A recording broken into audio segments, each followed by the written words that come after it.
Սոսի հեռուստատեսության եթերում լուրեր լրատվականն է, բարև ձեզ։ Մայիսի 28-ը առաջին հանրապետության օրն է, որի առթիվ Սյունիքի մարզպետ Սուրիկ Խաչատրյանը իր շնորհավորական ուղերձն է հղել։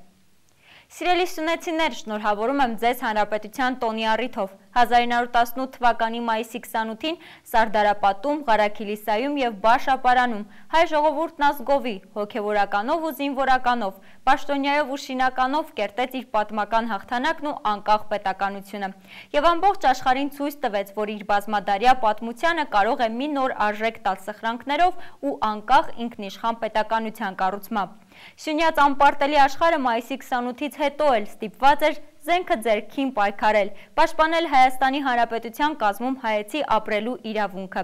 Առաջին հանրապետությունն իր կարճ, սակայն բովանդակալից գոյությամբ մեր ժողովրդի համար հանդիսացավ վերածննդի ու պետականաշինության խորհրդանիշը։ Կրկին շնորհավորում եմ հանրապետության օրվա կապակցությամբ, մաղթում խաղաղություն և ամուր պետականություն։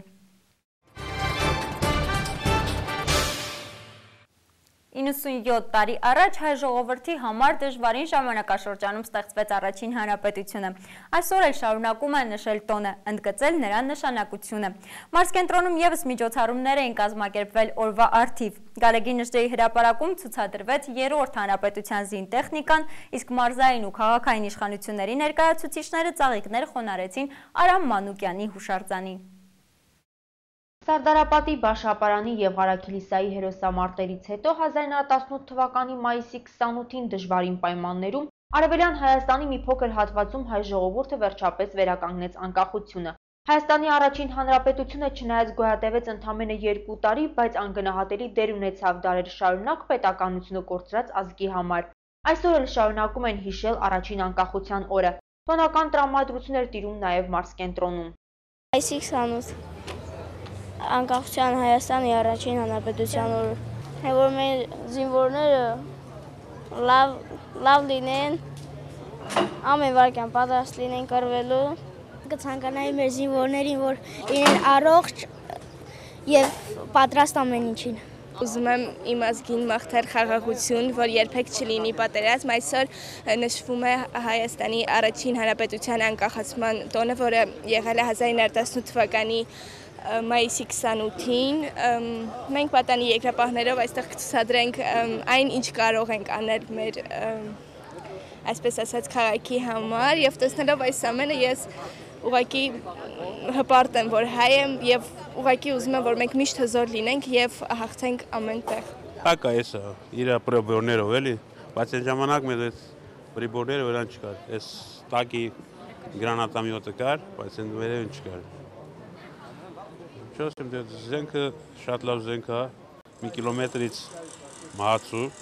Տարբեր զենքերի տիրապետող ազատամարտիկ Մանվել Նավասարդյանը այսօր էլ անտարբեր չի կարողանում անցնել ռազմական տեխնիկայի կողքով։ Զինանոցի վերածված Գալեգին Նժդեի հրապարակում ցուցադրության էր հանվել 3-րդ հանրապետության զինտեխնիկան, որը բնականաբար չի կարելի համեմատել առաջին հանրապետության տարիներին գոյություն ունեցածների հետ։ Եթե զինվորները սպառազինության մասին խոսելիս ներկայացնում էին հնարավորությունները, ապա փոքրերի հետաքրքրության առարկա դարձած զենքերը նրանց գրավում էին չափսերով ու կառուցվածքով։ Զենքը հան 17 նախատեսված է հակառակորդի կենդանի ուժը ոչնչացնելու համար, խրամատներում, խրամուղիներում, սարերի հակառակ կողմերում գտնվող հակառակորդին ոչնչացնելու համար։ Կրակումը նռնակներ, մոտավորապես 1730 մետր հեռավորության վրա։ 1000 մետր ուղիղ կրակոց տա, այսինքն կարող եք տեսնել հակառակորդի նշան բռնել եւ կրակել։ Իսկ 1000 դրանից ավել արդեն կախովի կրակ է կատարում, դա արդեն հաշվարկով է։ Դուրը թե որ կուզես օգտագործես։ Սնայպերը, պուլեմյոտը, մեծերը։ Մինչ ներկաները զննող հայացքով աչքի էին անցկացնում ռազմական տեխնիկան, մարզային ու քաղաքային իշխանությունների ներկայացուցիչները քայլեր ուղղեցին դեպի հայոց նորագույն պետականության հիմնադիր Արամ Մանուկյանի հուշարձանը։ Թարմ ծաղիկներ խոնարհելով կիսանդրու առջև իրենց հարգանքի տուրքը մատուցեցին քաղաքական գոշչին։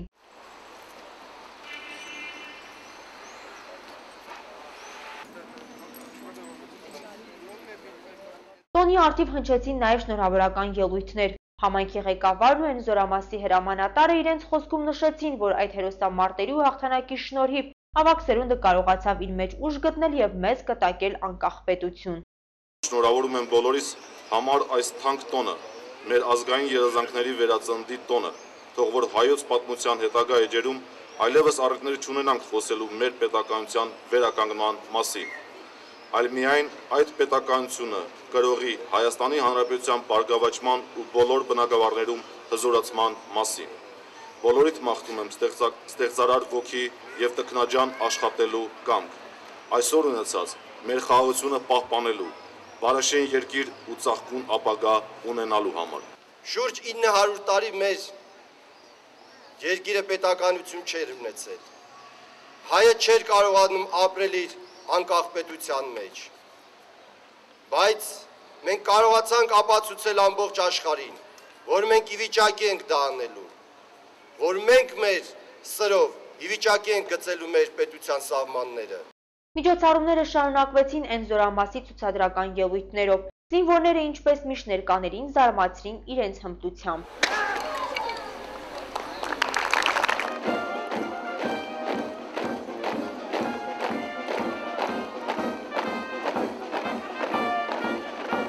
Կապանցիները նաև հնարավորություն ունեցան ճաշակելու զինվորական կերակուրներ։ Ցանկացողները օգտվեցին դաշտային խոհանոցում պատրաստվող տաքուտեսներից։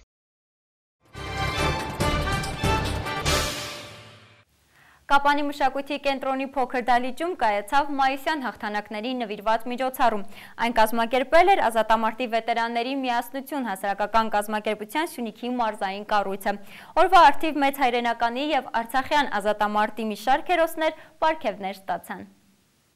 Հաղթանակների ամսվա վերջին հայոց ամենանշանակալի տոներից մեկն է՝ Առաջին հանրապետության օրը։ Ազատամարտի վետերանների միասնություն հասարակական կազմակերպության Սյունիքի մարզային կառույցը օրվա առթիվ մեծ հայրենականի վետերանների, զոհված և մեր կողքին ապրող ազատամարտիկների համար մեծարման երեկո էր կազմակերպել։ Միջոցառումը սկսվեց տերունական աղոթքով։ Հայր մեր, որ երկիցս, սուրբ եղիցի անուն քո,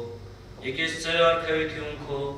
եղիցին կամք քո, որպես հերքինս և երկրի։ Խաղաղության համար նահատակված ցանկացած հայորդու անուն պետք է հիշողության մեջ հավերժ պահել։ Հայության գլխով անցած բոլոր սարսափները հաղթահարվել են հենց այդ հերոսների արիության շնորհիվ։ Պատմական հաղթական անցքերը մեկ առ մեկ թվելով հասանք մեր օրեր։ 2 տասնամյակ առաջ բազում կյանքեր խլած արցախյան հերոսամարտ։ Նրանք զոհվեցին, բայց չընկան զոհի պես։ Կյանքի սկիզբն ու վերջը, ուսումն ու մարտական ուղին, բնավորությունն ու ընտանիքը, այս բոլոր մանրամասնություններով մեծարվեցին կապանցի զոհված ազատամարտիկներ Հենրի Գրիգորյանը, Արմո Բեգլարյանը, Սեյրան Բաղդասարյանը, Արարատ Հովհաննիսյանը, Կարեն Սարգսյանն ու Վարուժան Մանուկյանը։ Միջնակարգն ավարտելուց հետո Արման զորակոչվել է խորհրդային բանակ։ 2 տարի ծառայելուց հետո վերադարձել է հայրենի գյուղ, այնուհետև տեղափոխվել Կապան։ Աշխատանքի անցել թիվ 6 շինվարչությունում, որպես բանվոր,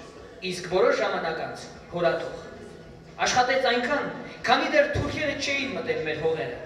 չէին այրել շիկահողի փեշերը։ Կարենը մի խումբ տղաների հետ, որոնց մեջ էր նաև Վարուժան Մանուկյանը, ընդգրկվեցին գնդապետի կազմակերպած ջոկատի կազմում և սովորեցին տիրապետել տարբեր զինատեսակների։ Խմբի առաջին մարտական մկրտությունը ճակատենում էր։ Տղաներով խփեցին թշնամու մեկ զիլ մագնիշի ավտոմեքենա, որը ռազմամթերք էր տեղափոխում, իսկ ավելի ուշ Կարենը խփում է մեկ այլ մեքենա։ Ահա թե ինչ է գրել Վարուժան Մանուկյանը նրա մասին։ Կարենը ռազմական մեքենա էր, նրան հնարավոր չէր պահել հրետանու մոտ։ Անվերջ տեղափոխում էր, զենք ու զինամթերք էր մոտեցնում։ Կարենը տիրապետում էր բոլոր զինատեսակներին,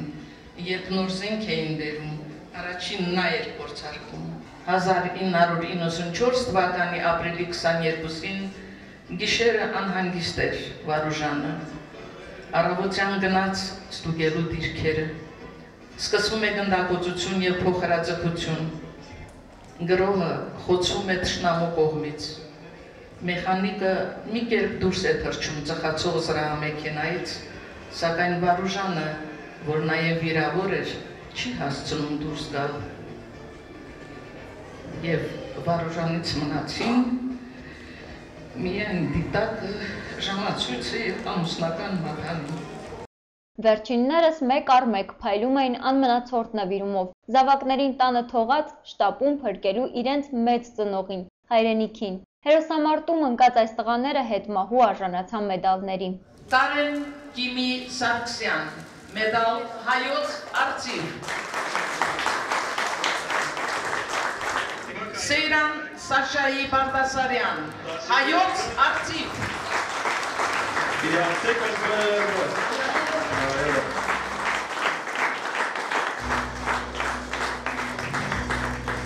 Վարուժան Արտոյի Մանուկյան։ Ազատամարտի վետերանների միասնություն հասարակական կազմակերպության Սյունիքի մարզային կառույցը շուրջ 40 մեդալ հանձնեց զոհված և մեր կողքին ապրող հերոսներին, այդ կերպ փորձելով ևս մեկ անգամ մի կտոր ջերմություն պարգևել նրանց սրտերին։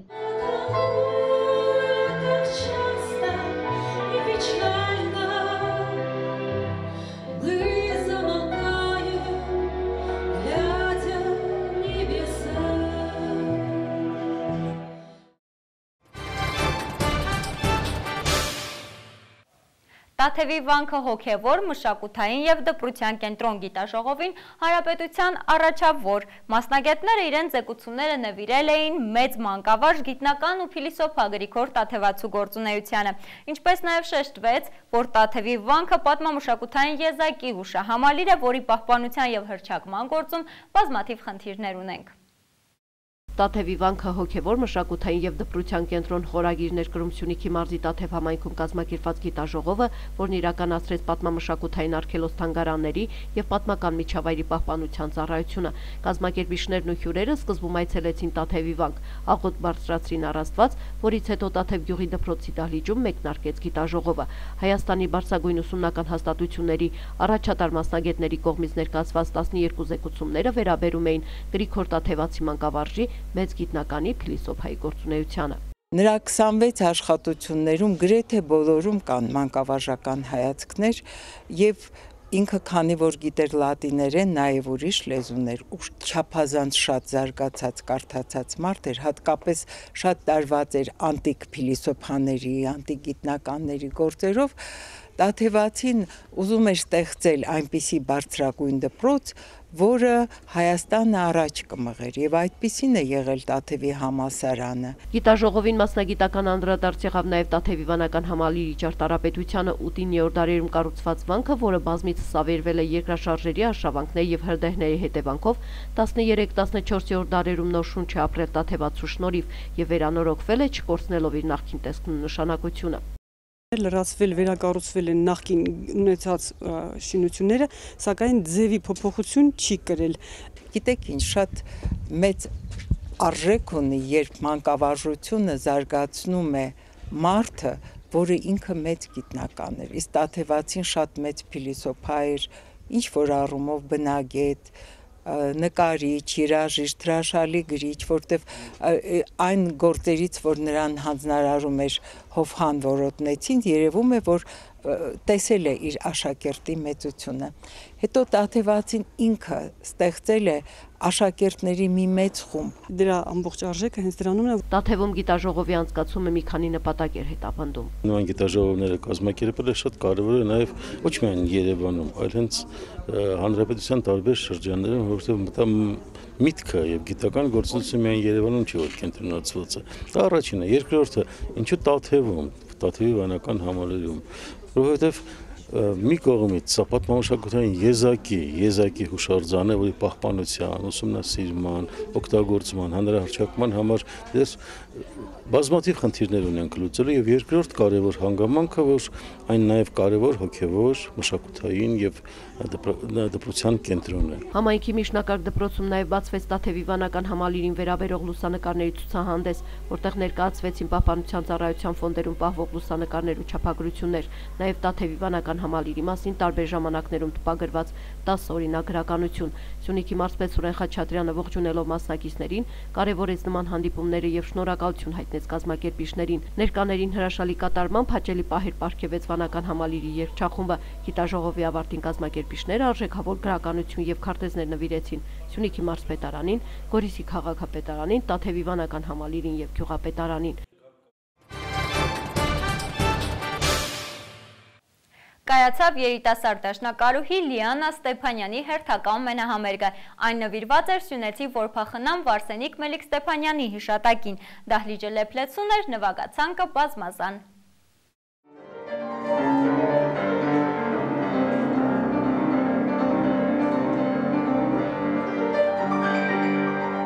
Երիտասարդ դաշնակահարուհի Լիաննա Ստեփանյանը Կապանցի հանդիսատեսին ներկայացավ նոր համերգային ծրագրով։ Այս համերգին դաշնակահարուհին առավել հուզումով ու սրտի տրոփյունով էր պատրաստվել, քանի որ այն նվիրել էր Սյունեցի որփախնան Վարսենիկ Մելիք Ստեփանյանի հիշատակին։ Հուզմունքի պատճառը միայն ազգակցական կապը չէ։ Լիաննա Ստեփանյանը պատմում է, որ փոքր հասակից մշտապես իր աչքի առաջ է ունեցել բարեսիրտ կնոջ կերպարը, ով Սանկտ Պետերբուրգում թողնելով իր բարեկեցիկ կյանքը, Երևանի Որբերի հիվանդանոցում խնամել է եղեռնից փրկված փոքրիկներին, վարակվել տիֆով եւ մահացել։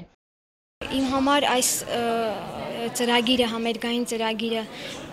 ավելի խորհրդավոր է, խորհրդանշական, քանի որ մանկուց դեռևս պապիկիցս, պապայիցս լսում էի պատմություններ եւ Սմբատբեկի եւ Վարսենիկ Մելիք Ստեփանյանի մասին, տարիների հետ գիտակցությունս ավելի հասունանալով ավելի միգուցե ճիշտ եմ փորձել արդեն հասկանալ նրա սխրագործ, բարի, նվիրյալ եւ ազնիվ կերպարը, ուրախ եմ եւ հպարտ եմ, որ նրա ազգակիցն եմ եւ այսօր իմ համերգային ծրագրով ես կփորձեմ իմ կատարումներով կփորձեմ դարի խորքից մեզ մոտեցնել նրա սխրագործ եւ բարի կերպարը։ Հայկական, ռուսական եւ արևմտաեվրոպական հայտնի դասական ստեղծագործություններով Լիաննան ողջունեց իր հանդիսատեսին։ Համերգը սկսվեց Շոպենի բալլադով։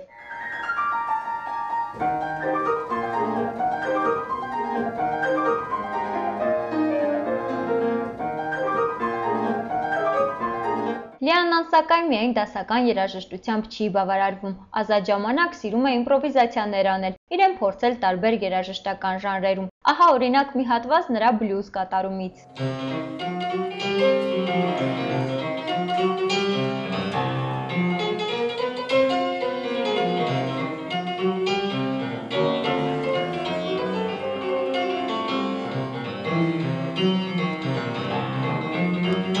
Երիտասարդ դաշնակահարուհին մեծ նվիրումով իր գիտելիքները կիսում է սիրելի աշակերտների հետ եւ ձգտում տարին գոնե մեկ անգամ ժամանակ տրամադրել սեփական ծրագրերին ու Կապանցի երաժշտասերներին եւս մեկ անգամ դաշնամուրային ստեղծագործություններով հիանալու առիթ տալ։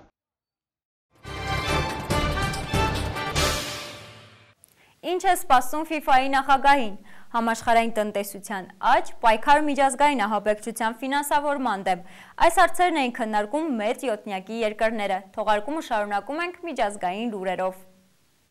FIFA-ի նախագահ Յոզեֆ Բլատերը հատուկ խորհրդակցություն է անցկացրել 6 կոնֆեդերացիաների ղեկավարների մասնակցությամբ։ Միակ հարցը, որ քննարկվել է հանդիպման ժամանակ, FIFA-ի կոնգրեսի համար ստեղծված իրավիճակն է։ Նախօրյակին այդ կազմակերպության շուրջ սկանդալ է բորբոքվել։ Շվեյցարիայում ձերբակալվել են FIFA-ի ղեկավարության ներկայացուցիչներ կաշառակերության, խարդախության եւ փողերի լվացման մեղադրանքով։ Ուրբաթ Ցյուրիխում պետք է տեղի ունենան FIFA-ի նախագահի ընտրություններ։ Բլատերի հետ մեկտեղ այդ պաշտոնին հավակնում է Հորդանանի արքայազնը։ Մի շարք լրատվամիջոցներ հաղորդում են, որ քննության մեջ ներառված է մարզահագուստ արտադրող Nike ընկերությունը։ Միևնույն ժամանակ FIFA-ի հովանավորները լուրջ մտահոգություն են հայտնել կատարվածի առթիվ։ Գործի քննությունը 3 տարի շարունակ վարում էին ԱՄՆ հարկային գերատեսչությունները, Արդարադատության նախարարությունը եւ հետաքննությունների դաշնային բյուրոն։ Մեղադրանք է ներկայացվել 14 մարդկանց, 7-ին ձերբակալել են Ցյուրիխում։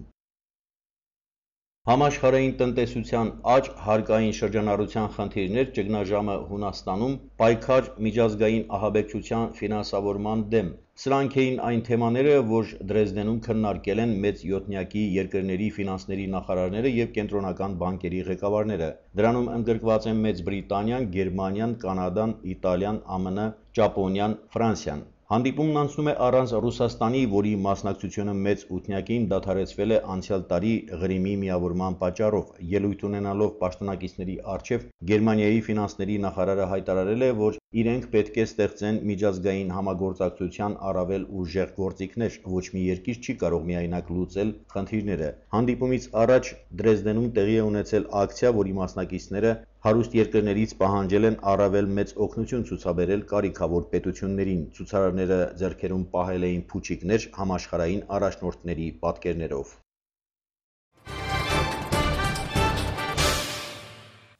Սոսի հեռուստատեսության եթերում լուրեր լրատվականներ, մինչ նոր հանդիպում։